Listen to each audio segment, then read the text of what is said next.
আমরা সমগ্র জাতি আজ বাকরুদ্ধ আর কি। সকলে ঘুম থেকে উঠেছি, ওঠার পর যখন আমরা জানতে পেরেছি যে আমাদের প্রিয় নেত্রী, গণতন্ত্রের মা, মাদার অফ ডেমোক্রেসি, যাকে সমগ্র জাতি খেতাব দিয়েছিলেন আপসীর নেত্রী, সে নেত্রী আমাদের মাঝে নাই।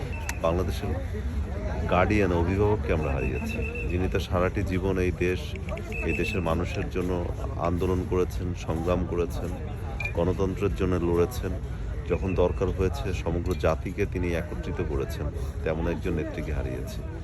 তিনি কখনো কোনো অন্যায়ের সাথে আপোষ করেন নাই। তিনি কখনো যে কোনো ধরনের বড় শক্তি হোক, পরাশক্তি হোক, তার সাথে তিনি আপোষ করেন নাই। তো তিনি একটা অনুকরণীয় নেতৃত্ব। আমরা সমগ্র দেশবাসীকে আপনাদের মাধ্যমে বলতে চাই, আমাদের এই শক্তিতে আমাদের পরিণত করতে হবে। সমগ্র জাতিকে ঐক্যবদ্ধ থাকতে হবে।